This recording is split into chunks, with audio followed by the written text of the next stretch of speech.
Disrupting the Routines of Life. Sunday, July 16th, 1961. We spent all morning watching some rodents that looked like fat squirrels. Don Juan called them water rats. He pointed out that they were very fast in getting out of danger, but after they had outrun any predator, they had the terrible habit of stopping or even climbing a rock to stand on their hind legs to look around and groom themselves. "They have very good eyes," Don Juan said. "You must move only when they are on the run. Therefore, you must learn to predict when and where they will stop, so you would also stop at the same time." I became engrossed in observing them, and I had what would have been a field day for hunters as I spotted so many of them. And finally, I could predict their movements almost every time. Don Juan then showed me how to make traps to catch them. He explained that a hunter had to take time to observe their eating or their nesting places in order to determine where to locate his traps. He would then set them during the night, and all he had to do the next day was to scare them off so they would scatter away into his catching devices. We gathered some sticks and proceeded to build the hunting contraptions. I had mine almost finished and was excitedly wondering whether or not it would work when suddenly Don Juan stopped and looked at his left wrist as if he were checking a watch which he had never had, and said that according to his timepiece it was lunchtime. I was holding a long stick which I was trying to make into a hoop by bending it into a circle. I automatically put it down with the rest of my hunting paraphernalia. Don Juan looked at me with an expression of curiosity. Then he made the wailing sound of a factory siren at lunchtime. I laughed. His siren sound was perfect. I walked towards him and noticed that he was staring at me. He shook his head from side to side. "I'll be damned," he said. "What's wrong?" I asked. He again made the long wailing sound of a factory whistle. "Lunch is over," he said. "Go back to work." I felt confused for an instant, but then I thought that he was joking, perhaps because we really had nothing to make lunch with. I had been so engrossed with the rodents that I had forgotten we had no provisions. I picked up the stick again and tried to bend it. After a moment, Don Juan again blew his whistle. "Time to go home," he said. He examined his imaginary watch and then looked at me and winked. "It's 5 o'clock, he said, with an air of someone revealing a secret. I thought that he had suddenly become fed up with hunting and was calling the whole thing off. I simply put everything down and began to get ready to leave. I did not look at him. I presumed that he also was preparing his gear. When I was through, I looked up and saw him sitting cross-legged a few feet away. "I'm through," I said. "We can go any time." He got up and climbed a rock. He stood there, 5 or 6 feet above the ground, looking at me. He put his hands on either side of his mouth and made a very prolonged and piercing sound. It was like a magnified factory siren. He turned around in a complete circle, making the wailing sound. "What are you doing, Don Juan?" I asked. He said that he was giving the signal for the whole world to go home. I was completely baffled. I could not figure out whether he was joking or whether he had simply flipped his lid. I watched him intently and tried to relate what he was doing to something he may have said before. We had hardly talked at all during the morning, and I could not remember anything of importance. Don Juan was still standing on top of the rock. He looked at me, smiled, and winked again. I suddenly became alarmed. Don Juan put his hands on both sides of his mouth and let out another long whistle-like sound. He said that it was 8 o'clock in the morning and that I had to set up my gear again because we had a whole day ahead of us. I was completely confused by then. In a matter of minutes, my fear mounted to an irresistible desire to run away from the scene. I thought Don Juan was crazy. I was about to flee when he slid down from the rock and came to me smiling. "You think I'm crazy, don't you?" he asked. I told him that he was frightening me out of my wits with his unexpected behavior. He said that we were even. I did not understand what he meant. I was deeply preoccupied with the thought that his acts seemed thoroughly insane. He explained that he had deliberately tried to scare me out of my wits with the heaviness of his unexpected behavior because I myself was driving him up the walls with the heaviness of my expected behavior. He added that my routines were as insane as his blowing his whistle. I was shocked and asserted that I did not really have any routines. I told him that I believed my life was in fact a mess because of my lack of healthy routines. Don Juan laughed and signaled me to sit down by him. The whole situation had mysteriously changed again. My fear had vanished as soon as he had begun to talk. "What are my routines?" I asked. "Everything you do is a routine. Aren't we all that way?" "Not all of us. I don't do things out of routine." "What prompted all this, Don Juan? What did I do or what did I say that made you act the way you did?" "You were worrying about lunch." "I did not say anything to you. How did you know that I was worrying about lunch?"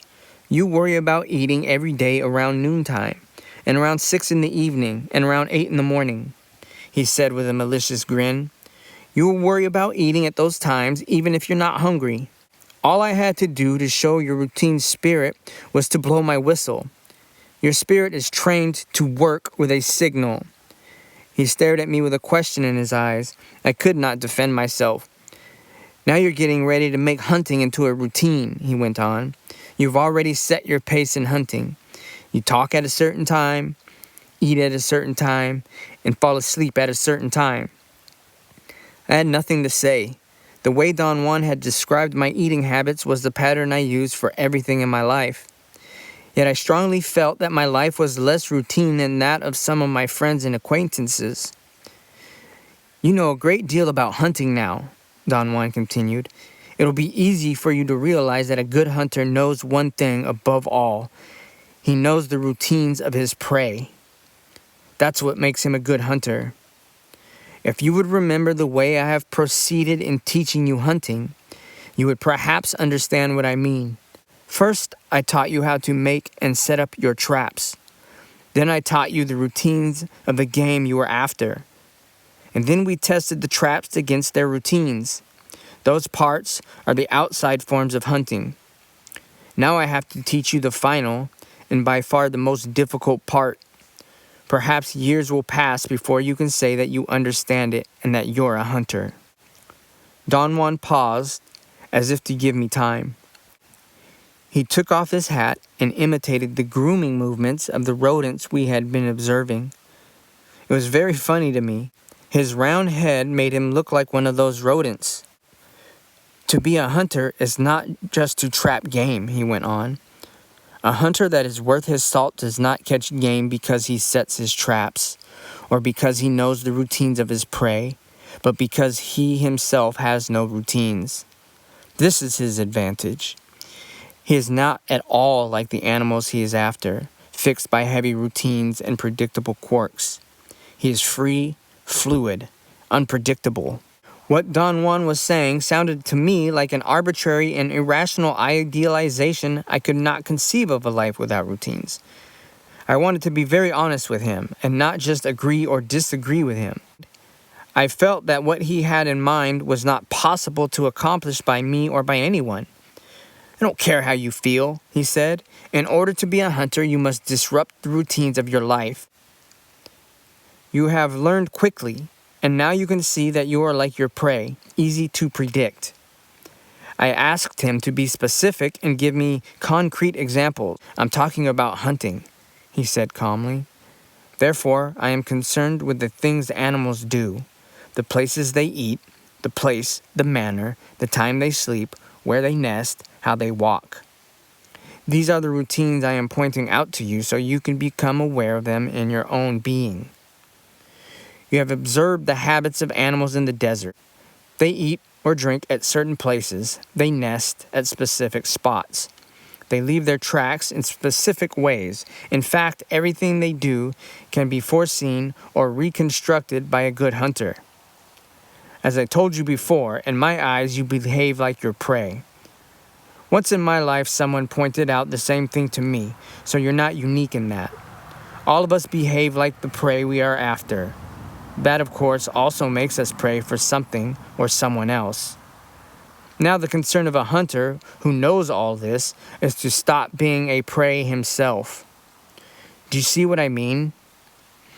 I again expressed the opinion that his proposition was unattainable.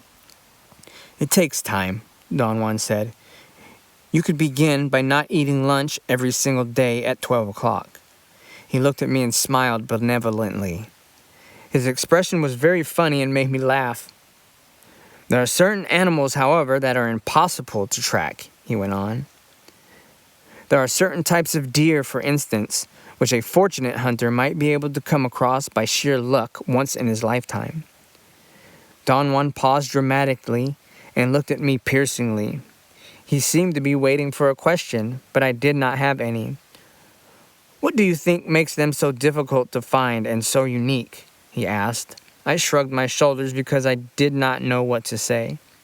They have no routines, he said in a tone of revelation. That's what makes them magical. A deer has to sleep at night, I said. Isn't that a routine? Certainly. If the deer sleeps every night at a specific time and in one specific place, but those magical beings do not behave like that. In fact, someday you may verify this for yourself. Perhaps it'll be your fate to chase one of them for the rest of your life. What do you mean by that? You like hunting. Perhaps someday, in some place in the world, your path may cross the path of a magical being, and you might go after it. A magical being is a sight to behold. I was fortunate enough to cross paths with one. Our encounter took place after I had learned and practiced a great deal of hunting. Once I was in a forest of thick trees in the mountains of central Mexico when suddenly I heard a sweet whistle. It was unknown to me. Never in all my years of roaming in the wilderness had I heard such a sound. I could not place it in the terrain. It seemed to come from different places. I thought that perhaps I was surrounded by a herd or a pack of some unknown animals. I heard the tantalizing whistle once more. It seemed to come from everywhere. I realized then my good fortune. I knew it was a magical being, a deer. I also knew that a magical deer is aware of the routines of ordinary men and the routines of hunters. It is very easy to figure out what an average man would do in a situation like that. First of all, his fear would immediately turn him into a prey. Once he becomes a prey, he has two courses of action left. He either flees or he makes a stand. If he is not armed, he would ordinarily flee into the open field to run for his life. If he is armed, he would get his weapon ready and would then make his stand either by freezing on the spot or by dropping to the ground. A hunter, on the other hand, when he stalks in the wilderness, would never walk into any place without figuring out his points of protection. Therefore, he would immediately take cover. He might drop his poncho on the ground, or he might hang it from a branch as a decoy, and then he would hide and wait until the game makes its next move. So in the presence of a magical deer, I didn't behave like either. I quickly stood on my head and began to wail softly. I actually wept tears and sobbed for such a long time that I was about to faint. Suddenly I felt a soft breeze. Something was sniffing my hair behind my right ear. I tried to turn my head and see what it was. I tumbled down and sat up in time to see a radiant creature staring at me. The deer looked at me and I told him I would not harm him, and the deer talked to me. Don Juan stopped and looked at me. I smiled involuntarily. The idea of a talking deer was quite incredible, to put it mildly. He talked to me, Don Juan said with a grin. The deer talked? He did. Don Juan stood up and picked up his bundle of hunting paraphernalia. Did it really talk? I asked in a tone of perplexity.